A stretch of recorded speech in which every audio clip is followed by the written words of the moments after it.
یہی ایک خواہش اٹھی اور انہوں نے بھی کہا کہ ہم بھی ایسے کریں، اور انہوں نے جس طرح بارناباس اپنے دل سے یہ کام کرتا ہے اس میں اور تھوڑا سا فرق نظر آتا ہے ان میں، انہوں نے بھی جگہ بیچی، اپنی جائیداد بیچی، اور پھر انہوں نے بھی رسولوں کے قدموں میں لا کر پیسے رکھے، لیکن ان پیسوں میں سے کچھ رکھ چھوڑا۔ اب پیسے رکھنا یہ تو کوئی بری بات نہیں تھی، یہ تو ان کا حق تھا، وہ ایسے کر سکتے تھے، لیکن انہوں نے جھوٹ کیا بولا؟ جھوٹ یہ بولا کہ یہ ساری رقم یہی ہے، یہ انہوں نے جھوٹ بولا، اور یوں لگتا ہے کہ وہ اسی بات کی کاپی کر رہے تھے جو برناباس نے کیا، کہ برناباس نے سچ میں سارے پیسے رکھے لیکن انہوں نے سچ میں سارے پیسے نہیں رکھے۔ یوں لگتا ہے جیسے یہ اس کو دیکھ کر اس کی کاپی کر رہے ہیں، نقل کر رہے ہیں، اور دکھاوا اور اپنی عزت اور جھوٹ اس میں شامل تھا۔ لیکن وہ سمجھے کہ جو خدا کے خادم ہیں، رسول ہیں جو، وہ شاید اس بات کو نہیں سمجھ سکتے یا پکڑ سکتے، لیکن ایسا نہیں تھا۔ شروع میں خدا نے وقت پر سزا دی، وقت پر انصاف کیا، اور ایسا ہی ہوا۔ اور جب کلام میں لکھا ہے کہ پہلے حننیہ جاتا ہے پطرس کے پاس، تو پطرس اسے سوال کرتا ہے کہ اے حننیہ، کیوں شیطان نے تیرے دل میں یہ بات ڈالی؟ بالکل اسی طرح جس طرح باغ عدن میں ہوا، شیطان انٹر ہوا سانپ کی شکل میں، اور پھر کیا ہوا؟ یہاں پر بھی شیطان ہے۔ آج کل اگر دیکھا جائے تو لوگ سمجھتے ہیں بدرو گرفتہ ہونا ایک مختلف بات ہے، شیطان کا زندگی میں آنا ایک اور طریقہ ہے، تڑپنا، چیخنا، چلانا، اور پھر ہی وہ بدرو کا کام ہے یا شیطان کا کام ہے۔ لیکن یہاں پر ایمانداروں کی زندگیوں میں ہم دیکھتے ہیں کہ شیطان دل میں کام کرتا ہے، نہ کہ ہم اسی بات پر صرف رہیں کہ نہیں، جو تک یہ بولن یا نہیں، یہ بدرواں نہیں، یا جو تک کہ تڑپے گا نہیں بدرواں نہیں، یا جو تک کہ چیخے گا نہیں بدرواں نہیں ہے، بلکہ نہیں، یہاں پر اور وضاحت ہے کہ شیطان کا ایک یہ بھی طریقہ ہے۔ شیطان یہاں پر دل میں بات ڈالتا ہے، یہ شیطان کا کام ہے، وہ دل میں بات ڈالتا ہے جھوٹ کے لیے، دکھاوے کے لیے اور نقل کے لیے، اور اس طرح اس کلیسیا میں، ایک مضبوط کلیسیا میں، بیدار کلیسیا میں گناہ داخل ہوتا ہے۔ اور شیطان اس طرح سے بھی کام کرتا ہے کہ جو ہمارے دل کے خیال، جذبات ہیں، جو ہم سوچتے ہیں کہ یہ ہم اپنی عادت یا اپنی فطرت کے مطابق کر رہے ہیں، لیکن اس کے پیچھے شیطان ہو سکتا ہے، یہ ایک صاف بات ہے۔ پطرس نے حننیہ سے کہا کہ کیوں تو نے جھوٹ بولا، اور جھوٹ کس سے بولا ہے؟ روح القدس سے۔ تو نے آدمیوں سے نہیں بلکہ تو نے خدا سے جھوٹ بولا ہے۔ یہ پہلا موقع ہے جہاں پر روح القدس کو خدا کہا گیا ہے، جو کہ ہمارے ایمان تثلیث کے مطابق ہے، جو ہم پڑھتے بھی ہیں، کہتے بھی ہیں، خدا باپ، بیٹا، خدا بیٹا اور خدائے روح القدس، کہ روح القدس کا یہاں پر ایک اچھا تعارف ہے، اور وہ ہے کہ روح القدس خدا ہے۔ روح القدس کی صحیح تشریح یہی ہے کہ ہمیں یاد رکھنا ہے کہ روح القدس خدا ہے، وہ صرف ایک وقتی طور پر طاقت یا کرنٹ یا کچھ ایسی چیز نہیں ہے، بلکہ روح القدس خود خدا ہے۔ اور خدا کی حضوری میں اور خدا کے خادمین کے اندر، کلیسیا کے اندر یہ گناہ کیا گیا۔ اور عجیب بات ہے کہ وہی شخص جو کلیسیا کا ممبر ہے، بپتسمہ یافتہ ہے، نجات یافتہ ہے، اور خدمت کرنے کا جذبہ رکھتا ہے، لیکن اس کے دل میں شیطان نے یہ بات ڈالی، اور اسی طرح آج بھی ہے کلیسیوں میں، بالکل اسی طرح آج ہے۔ پہلی بات جو میں آج پیش کرنا چاہتا ہوں وہ ہے کلیسیا میں جھوٹ۔ کلیسیا میں جھوٹ نہ صرف اس وقت یہ مسئلہ تھا، اور کلیسیا میں دکھاوا اور کلیسیا میں کاپی کرنا، یہ صرف اس پہلے چرچ میں نہیں تھا، بلکہ آج بھی یہ مسئلہ ہے۔ اگر ہم دیکھیں اور پکڑنے کی کوشش کریں تو ہم نہ صرف لوگوں کو دیکھیں، بلکہ شاید ہمیں اپنے آپ کو چیک کرنے کی ضرورت ہے کہ کہیں یہ گناہ یا کمزوری شیطان میری زندگی میں تو نہیں کر رہا۔ مختلف باتیں ہیں جس میں ہم دیکھ سکتے ہیں، بہت مشہور گیت ہیں جس میں ہم دعویٰ کرتے ہیں مرنے کا، اور بڑے بڑے دعوے کرتے ہیں کہ اسی اگ دیاں پٹھیاں چوں سڑاں گے، اسی شیراں دیاں غاراں چ وڑاں گے۔ پھر انجیل کو پھیلانا، اس میں بھی ہم کہتے ہیں ہم خون کا ہر قطرہ ہنس ہنس کے بہا دیں گے۔ لیکن جب موقع آتا ہے، جب ایسی ضرورت ہوتی ہے جہاں پر ہمیں گواہی دینی چاہیے، جہاں پر انجیل کو پیش کرنا چاہیے، تو وہاں پر لگتا ہے کہ ہم چرچ میں جھوٹ بول رہے تھے۔ دعائے ربانی، دعاؤں میں بھی اکثر ایسا ہوتا ہے، دعا میں جو کچھ کہا جاتا ہے وہ حقیقت میں نہیں ہوتا ہے۔ مثال کے طور پہ دعائے ربانی میں ہم کہتے ہیں کہ جس طرح ہم نے اپنے قصورواروں کو معاف کیا ہے، اے خداوند تو بھی ہمارے قصور معاف کر۔ تو سوال یہ ہے کہ کیا ہم قصورواروں کو معاف کرتے ہیں؟ اس کا کیا مطلب ہے؟ ہم دعائے ربانی میں سچ بول رہے ہیں؟ اس طرح اور بہت سی باتیں ہیں جو کچھ ہم اقرار کرتے ہیں اپنے بارے میں اور شکر گزاریاں پیش کرتے ہیں چرچز کے اندر، اگر ہم ان کو نوٹ کریں تو اس میں ہم اپنی صحت کے بارے میں کہتے ہیں، ہماری صحت، تندرستی، ہماری زندگی یہ خدا کی امانت ہے جس کے لیے ہم خدا کا شکر کرتے ہیں۔ لیکن ہم اس بدن کو کہاں تک خداوند کے لیے شکر گزاری کے طور پر پیش کرتے ہیں یا استعمال کرتے ہیں؟ اور پھر ہم کہتے ہیں جو کچھ ہمارے پاس ہے یہ خدا کا دیا ہوا ہے، جو کچھ وسائل ذریعے یہ خدا کا ہے، لیکن جب دینے کی بات آتی ہے تو اس وقت ہم اور چیزوں کو اول درجہ دیتے ہیں، اور اس طرح اس معاملے میں بھی ہم جھوٹے ہوتے ہیں۔ اسی طرح بہت سی باتیں اگر ہم چیک کریں تو کلیسیا میں جھوٹ بولا جاتا ہے۔ بعض دفعہ خاص کر جو لوگ لیڈ کرتے ہیں وہ اس طرح کے دعوے کر رہے ہوتے ہیں، اور وہ بڑی بڑی باتیں کرتے ہوتے ہیں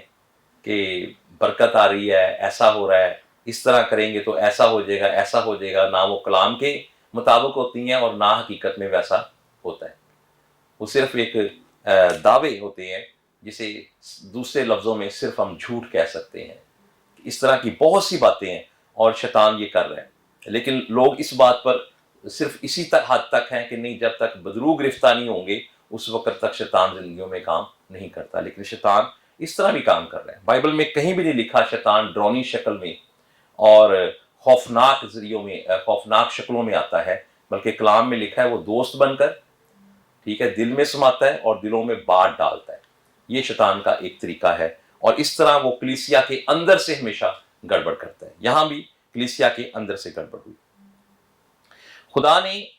کوئی لحاظ نہیں کیا، لکھا ہے اسی وقت پہلے خاوند مر گیا، پھر اس کے بعد بیوی بھی مر گئی۔ یہاں پر موت سزا اور عدالت کو پیش کرتی ہے۔ کلام میں لکھا ہے کہ خدا عدالت کا کام اپنے گھر سے شروع کرے گا، اپنے گھرانے سے شروع کرے گا۔ اگر ہم سمجھیں کہ ہم نجات یافتہ ہیں اور ہم خدا کے لوگ ہیں تو یہ سچ ہے، ہمیں نجات مل گئی ہے، بالکل سولانہ ہمارا ایمان ہے، ہماری نجات ختم نہیں ہو سکتی، ہم ہمیشہ خدا کے فرزند ہیں، ہمیشہ کی زندگی کبھی ختم نہیں ہوتی۔ لیکن یہ بھی یاد رکھیں، پہلا کرنتھیوں اس کے 11 باب میں کیا لکھا ہے کہ جو مناسب طور پر اپنے آپ کو جانچے اور آزمائے بغیر خداوند کی میز میں شریک ہوتا ہے وہ سزا پائے، اور یہ ایمانداروں کو کہا گیا ہے، جس کی مثال یہاں پر ہے کہ یہاں پر ایمانداروں کو سزا ملی ہے، اور لکھا ہے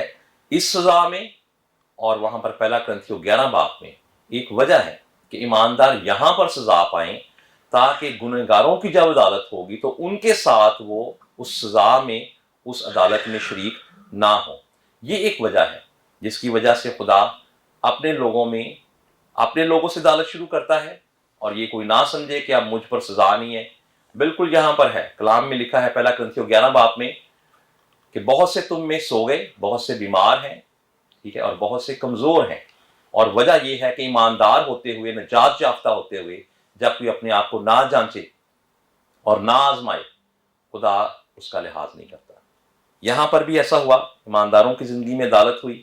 اور موت کے ذریعے انصاف کیا گیا، اور میں سمجھتا ہوں ہمیں اس بات کو یاد رکھنا ہے، ہمیں لاپرواہ نہیں ہونا کہ ایمانداروں کی زندگی میں بھی عدالت اور سزا اسی دنیا میں ممکن ہے۔ اگلی ایک بڑی اہم بات ہے کہ جب حننیہ مر جاتا ہے تو لکھا ہے کہ 5 آیت میں اور سب سننے والوں پر بڑا خوف چھا گیا، اور پھر 11ویں آیت میں لکھا ہے اور ساری کلیسیا بلکہ ان باتوں کے سب سننے والوں پر بڑا خوف چھا گیا۔ یہ 2 جگہ ہے، اور یہ بڑی اہم بات ہے، یہ میرے لیے بڑی اہم بات ہے کہ اس سزا کا، اس بیان کا ایک نتیجہ ہے، ایک اثر ہے، اور نتیجہ اور اثر کیا ہے؟ زندگیوں میں خدا کا خوف۔ خوف کا مطلب یہ نہیں ہے زبانی کلامی خوف یا صرف چہرے کے تاثرات سے خوف کو ظاہر کرنا، یا لفظی طور پر کچھ دیر کے لیے کہہ دینا کہ میں خدا سے ڈرتا ہوں، یہاں پر خوف کا مطلب سمجھنے کی بات ہے۔ اعمال کی کتاب میں، کلیسیا میں جب پہلی دفعہ یہ گناہ ہوا، اعمال کی باقی کتابوں میں ہم اس گناہ کو نہیں دیکھتے، شیخی کے گناہ کو، کاپی کرنے کے، نقل کے گناہ کو اور جھوٹ کے گناہ کو باقی نہیں دیکھتے۔ یہاں پر یہ مطلب ہے اس کا، خدا کے خوف کا، کہ دوبارہ جھوٹ نہیں بولا گیا، دوبارہ چرچ کے اندر اس طرح کی غلطی نہیں کی گئی۔ یہ مطلب ہے اس کا کہ اگر ہم ایماندار ہوتے ہوئے جو کچھ دنیا میں حالات ہیں اور کلیسیا میں خاص کر ایمانداروں کی زندگی میں جو کچھ ہوتا ہے، اس سے اگر ہم سیکھتے نہیں ہیں خدا کی قدرت کو پہچاننا، خدا کے انصاف کو دیکھنا، خدا کے کام کو دیکھنا، تو ہمیں پہلی بات ہے، اس چیز کی ضرورت ہے کہ ہم یہ بصیرت رکھیں کہ ہم دیکھیں کہ اس واقعے میں سے، ان حالات میں خدا کیا کہہ رہا ہے۔ ہمیں نہ صرف چرچ کے اندر بلکہ جو کچھ ہمارے ارد گرد ہو رہا ہے، جو کچھ دنیا میں ہو رہا ہے، اس میں ہمیں خدا کے کلام کو پورا ہوتا دیکھنا ہے اور دیکھنا ہے خدا کر کیا رہا ہے، خدا کا کام کیا ہے۔ اس کے لیے ضرور خدا ہمیں اتنی عقل بخشے، آنکھیں بخشے کہ ہم دیکھ سکیں۔ اور نہ صرف ہم نے خدا کی مرضی کو جاننا ہے ہر حادثے میں، ہر واقعے میں، کہ خدا کیا چاہتا ہے، خدا کا بھید کیا ہے، اس کے جاننے کی کوشش کریں۔ اور میں سمجھتا ہوں یہ صرف کلام اگر ہماری زندگیوں میں ہے تو پھر ہی ہم جان سکتے ہیں، ٹھیک ہے۔ کلام کو اچھی طرح اگر ہم جانتے ہیں اور کلام کا اچھی طرح مطالعہ کرتے ہیں، پھر ہی ہم خدا کی مرضی کو جان سکتے ہیں، ویسے نہیں۔ اور ان لوگوں نے سمجھ لیا کہ خدا صرف شریر لوگوں کی عدالت نہیں کرتا بلکہ خدا اپنے لوگوں کی عدالت بھی کرتا ہے۔ یہ لوگ سمجھ گئے کہ خدا کی حضوری میں اور خدمت میں ہوتے ہوئے، ایماندار ہوتے ہوئے، یہ نہ سمجھیں کہ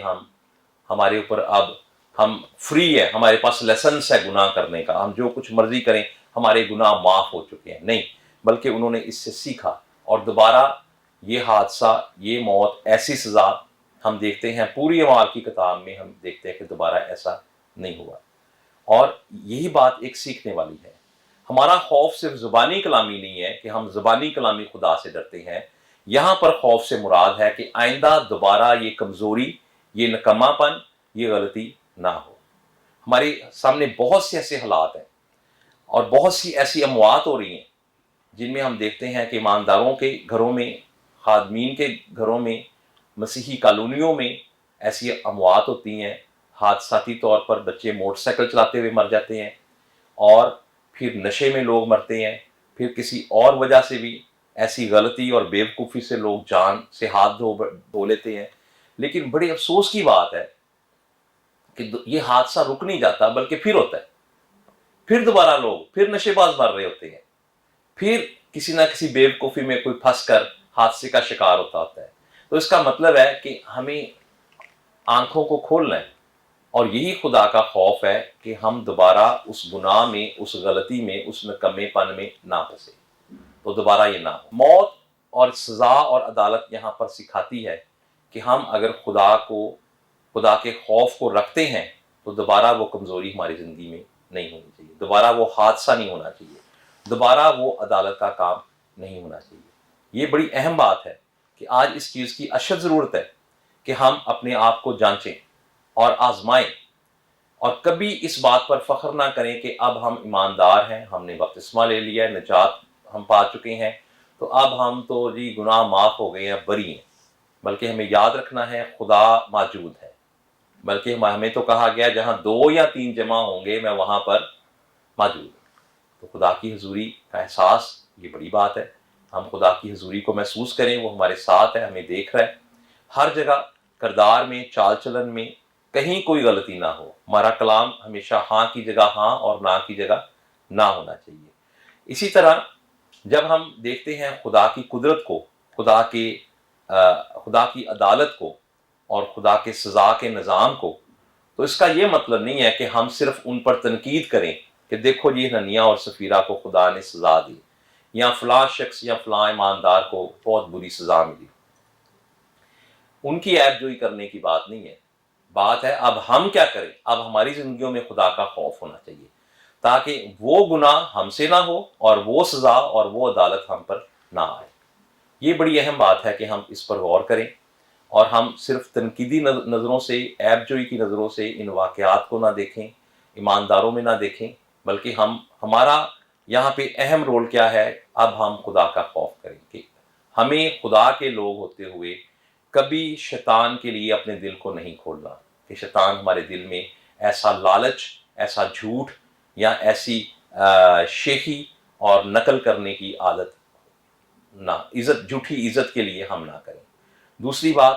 کہ ہمیں یہ دیکھنا ہے کہ جتنے لوگ اگر کسی حادثے کا شکار ہو رہے ہیں، کسی نکمے پن کا، کسی اٹیک کا، تو خدا ہم سے بات کر رہا ہے اس واقعات میں، اس حادثات میں خدا ہمیں کچھ کہہ رہا ہے کہ یہ ہم پر نہیں ہونا چاہیے، ہمیں اس سے بچنا ہے۔ خدا ہمیں برکت دے اور خدا ہماری مدد کرے کہ ہم ان باتوں کو دھیان سے یاد رکھیں اور ان پر عمل کریں، تاکہ ہم حقیقی ایماندار ہوں اور مسیح کی آمد کے لیے تیار ہو سکے۔ خدا ہم سب کی مدد کرے، آمین۔